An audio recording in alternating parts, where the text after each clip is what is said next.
Our News is brought to you by Alive. Coming up tonight, a former health minister applauds government's vaccine plan. Meanwhile, national exams delayed, and a restaurant in Grand Bahama persevering despite the setbacks.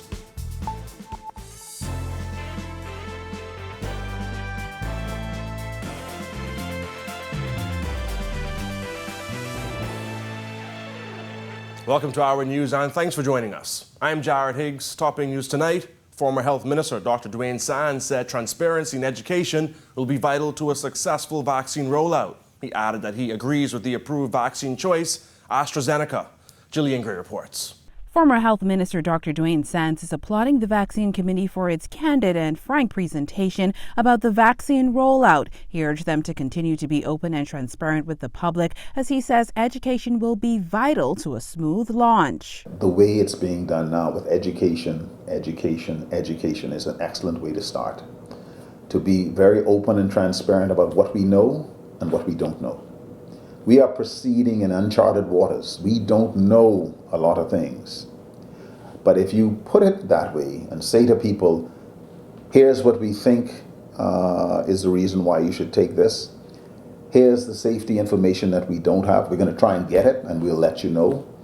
But as long as you're open and transparent and honest with people, that rollout can take place pretty smoothly. 100,000 doses of the AstraZeneca vaccine will be administered to several priority groups over a period of 6 weeks in the first instance. While having more than one vaccine for people to choose from would be ideal, Dr. Sands said AstraZeneca is a good fit for the Bahamas. The truth of the matter is you take what you could get.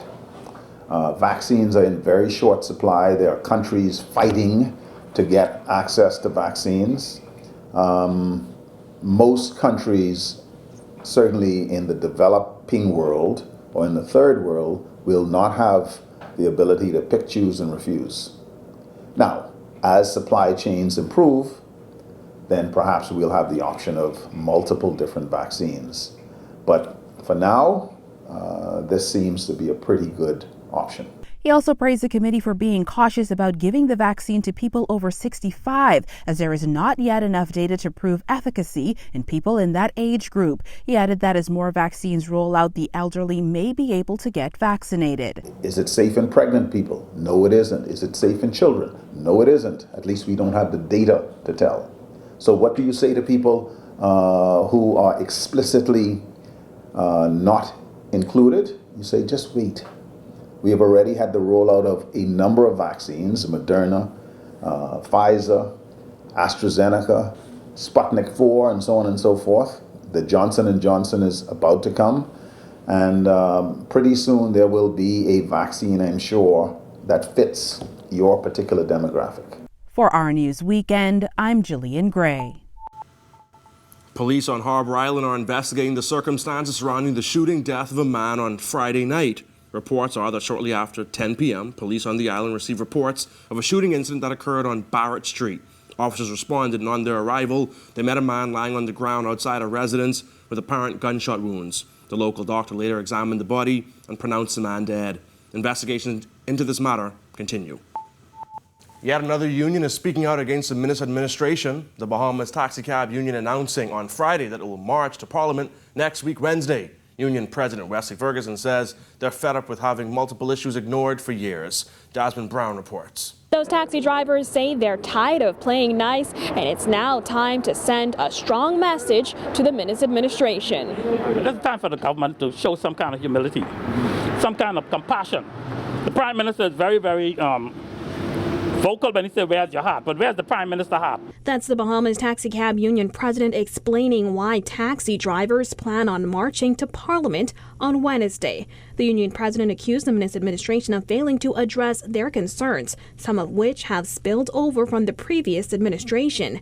Those concerns include the issuing of taxi plates, their relationship with the road traffic controller, and the fact that self-driving taxi plates are the same color. As long as you could rent a SD car, you could immediately get into the taxi business, just hustle or be a hacker in an SD car. So we've been petitioning the Bahamas government for the PLP government left it in place, and now it's 4 years later in the FNM government reign, and they have done absolutely nothing. The taxi drivers' concerns are not exactly new. Ferguson says the union has spoken to multiple transport ministers and even the Prime Minister, but have yet to have their concerns addressed. Our news team reached out to road traffic officials, however, calls were not returned up to airtime. During his budget communication last year, then Minister of Transport Renfred Wells said the color of the SD plates was scheduled to change in May 2020. However, due to COVID-19, that plan was tentatively delayed to October 2020. However, that is yet to happen, and officials have not given an update. Meantime, BTU leaders feel they have been ignored, as Ferguson says the F&M administration is focusing on politics while taxi drivers continue to struggle. We've got zero, nada, nothing, nil from this F&M government.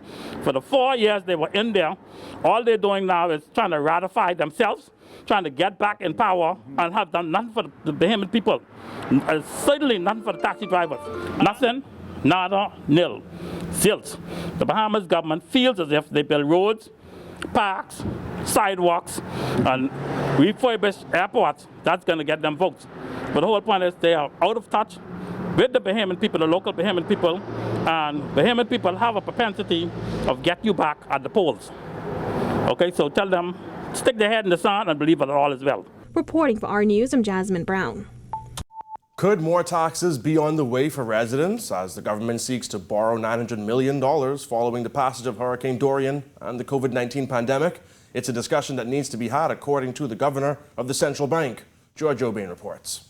Amid predictions of major tax hikes during the next budget cycle, Central Bank Governor John Rule suggested that Bahamians should consider how much taxes they are willing to take on in face of decreased government revenue and an increased deficit. This is really, I think, the national discussion that we need to have about, how much are we willing to take on as Bahamians by way of taxes to pay for the borrowings that we're undertaking right now. Because if you were to show up at a bank tomorrow and ask for a loan to tide yourself over until you get beyond a difficult period, you're going to have to demonstrate to them, one, either you have the income to pay it off. So in the Bahamas case, we talk a lot about how we're going to get the economy to grow itself or to help us grow out of the debt. So we're talking about income. CFAL President Anthony Ferguson said recently he believes Bahamians will see major tax increases by the government, adding officials have no choice in the matter. However, he cautioned the government to ensure that those taxes are targeted with priority programs so that taxpayers can see where their money is going and it can assist the less fortunate.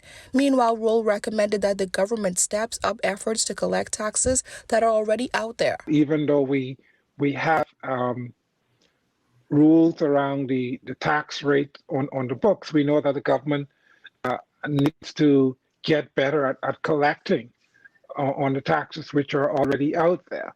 And so that means that potentially, given the tax structure, the government should be collecting more, which would translate into a lower growth rates in the debt over time. The fiscal deficit has ballooned to 279%, and government has borrowed $2.1 billion during the first half of the fiscal year.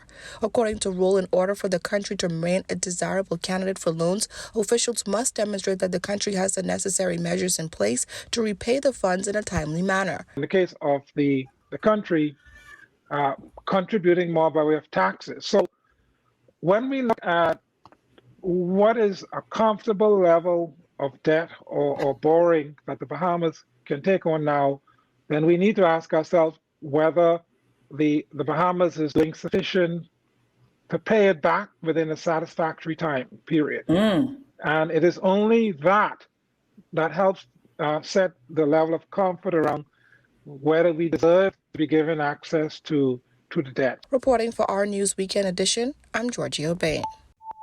National exams will be pushed back by 3 weeks, according to the Education Minister, who blamed the delay in returning to face-to-face instruction for some islands as a reason for the rescheduling. It would ordinarily have started at the end of March or the beginning of April. Now it will start near the end of April and go on into the end of June, July, and will still give us enough time to mark those exams and get the results out for students who want to go on to universities or college, or students who seek to enter the job market. Lloyd said students did well last year, despite the circumstances, and he has no doubt that they'll do well again this year. The ministry is in its final stages of discussions with health officials on the protocols for in-person instruction. As several islands are currently adopting a blended model, Lloyd said they're simply adjusting those protocols for New Providence, Abaco, Exuma, and Eleuthera, adding that when they do resume in-person classes in February, some schools may be delayed in opening a week or more. We do still continue to have some repairs going on in the schools, and we want to ensure that those schools which will be, in fact, having students return are ready by way of a completed construction or repair schedule. So I won't be able to give you a firm date until that process is completed. Hopefully within the next few days it will be. About 7,000 students still need devices to connect to the online learning portal. Lloyd, however, said for those who do not have a device, learning can still take place. We have provided at every school what we call weekly lesson packets or resource packets. So even though you may not have a device or you don't have internet at home, there is really no excuse why any student should not still be able to continue with their education, though not in the most ideal of circumstances. We are happy with some schools where there is as much as 90% participation on the virtual program. We are obviously not as happy with some schools where there is only 50, 55, 60%.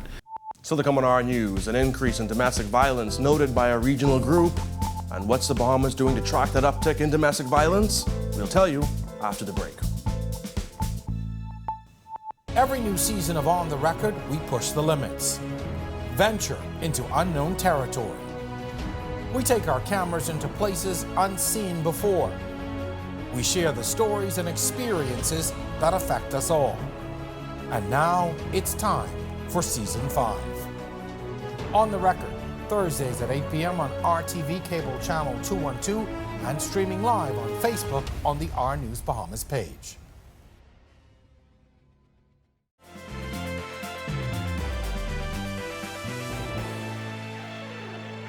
Home isn't a safe place for all, and the pandemic has exacerbated domestic violence issues. That's according to PAHO Director Carice Etienne. George O'Bain reports. During this week's Pan American Health Organization's press briefing, PAHO Director Dr. Carissa Etienne revealed that one of the setbacks of the COVID-19 pandemic has been an increase in incidents of domestic violence. And the ongoing stay-at-home measures, coupled with the added economic strains, are increasing the risk of domestic violence. For too many women, home is not a safe space. The pandemic is exacerbating gender inequities. And to overcome this pandemic, countries must recognize and respond to the gender dynamics of this outbreak.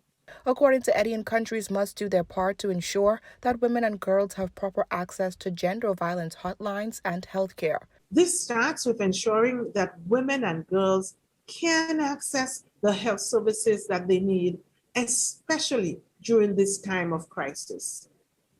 This includes gender violence hotlines and sexual and reproductive health services, which are essential services. By leveraging telehealth, leaning on community health workers, and making care available outside of hospital settings, health systems can ensure that women receive the care that they deserve. Etienne added it's most important for women to be included in the vaccine rollout process of their countries to ensure that they are not left out. As limited COVID-19 vaccines arrive across our region, countries must also prioritize these early doses for our elderly and our health workers, many of whom are women. Vaccinating health workers first is both the right and the smart thing to do. It will help us save lives, protect our health systems, and recover our economies faster. Reporting for our News Weekend Edition, I'm Georgie O'Bain. The Department of Gender and Family Affairs, Ministry of Social Services and Urban Development has launched an online survey entitled Family Safety Survey COVID-19 Bahamas.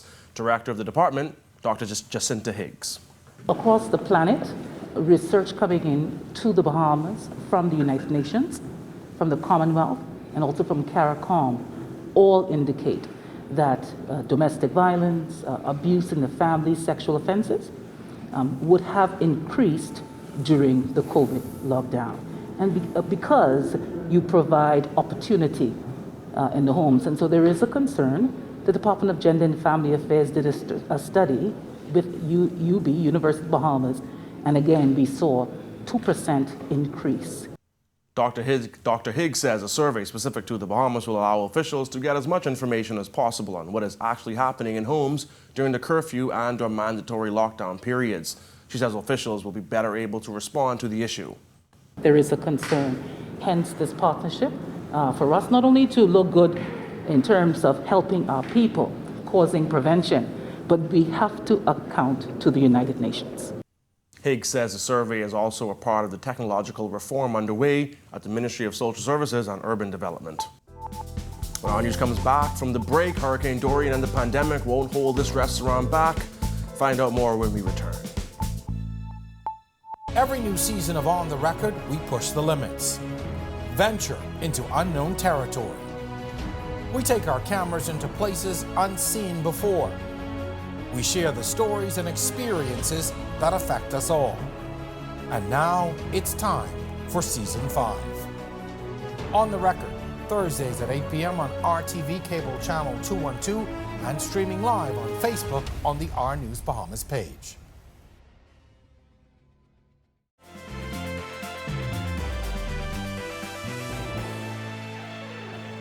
After facing Dorian and being shut down for 8 months because of COVID-19, the Garden of the Groves in Freeport is happy to be back in the swing of things, but is also eagerly awaiting the return of international guests. Julian Gray reports. From talking birds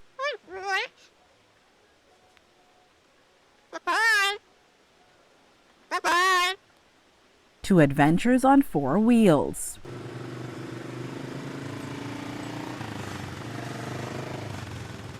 The Garden of the Groves in Grand Bahama is forging ahead and not letting 2 major catastrophes stop its progress. The 12-acre garden was under 4 feet of water during Dorian, and it took 3 months to restore the landscape to its former glory. Added to the picturesque waterfalls and diverse foliage is a new monument with a touching story of survival. This is one of the first trees that were planted here. It's not a native tree, but it is a fig tree, as you can see by the berries. And it fell to Hurricane Dorian. So after about a week, it started sprouting, and I did not have the heart to cut it down. So we left it as it is because it reminded us of that it wanted to come back, and it reminded us of the resilience of the people of Abaco and Grand Bahama. Erica Gates has been the lead caretaker at the garden since 2006. When the garden shut down in March 2020, she says they had only been reopened for 3 months. This chapel on the hill has survived every major hurricane with little to no damage. The restoration of the garden is nearly complete. Gates said the pandemic did throw a wrench in their plans. I have restored this garden after 3 hurricanes, 3 times. The first one was Francis, Jean, and Wilma, and then Matthew, and then Dorian. And we would have progressed a lot further if Dorian hadn't, if COVID hadn't stepped in. You know, if we had been left alone after Dorian, I think both Abaco and we would be much further advanced. COVID-19 has caused their staff complement to be reduced, as well as a significant decline in revenue. The garden, which is used to seeing hundreds of tourists a day, is usually only buzzing on the weekends when locals come to patronize their restaurant. While Gates is grateful for the local support, she said they can't survive without tourists. There is some hope, though. She's gotten word that cruise ships will be back in port by April. They have the Garden of the Groves designated as a bubble property. When the cruise ships come, we can close everything off to anybody else. You know, we can contain the people. They don't have to interact with others but their own. Because sometimes we have 500 to 600 people here, One group comes on the Jeep tour, one group comes on a bike tour, one group comes on an ATV, or just comes for a guided walking tour. They'll have to operate under different protocols like serving lunch instead of buffet dining. But Gates said they're more than ready to welcome back their international guests. Reporting for Our News Weekend, I'm Jillian Gray. When we come back from the break, we're staying in Grand Bahama, where theater is having a tough time bouncing back. We'll tell you all about it. Every new season of On the Record, we push the limits. Venture into unknown territory. We take our cameras into places unseen before. We share the stories and experiences that affect us all. And now it's time for Season 5. On the Record, Thursdays at 8 p.m. on RTV Cable Channel 212 and streaming live on Facebook on the Our News Bahamas page.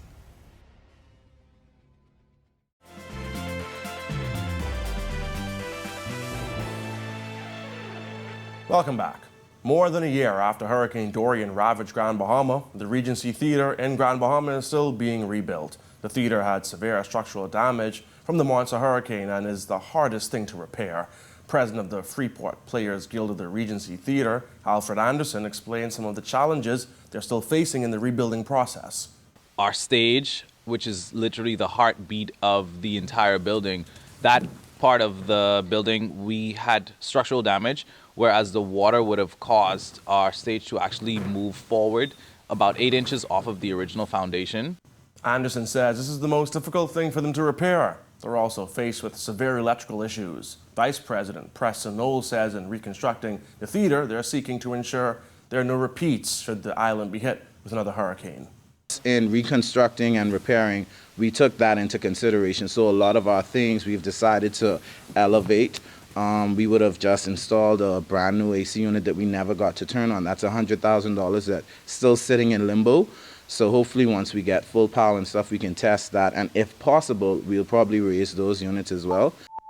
Thank you for joining us for Our News Tonight. To catch Our News on the go, download the RevGo Play app. On behalf of the entire news team, I'm Jared Higgs. Have a beautiful evening, Bahamas.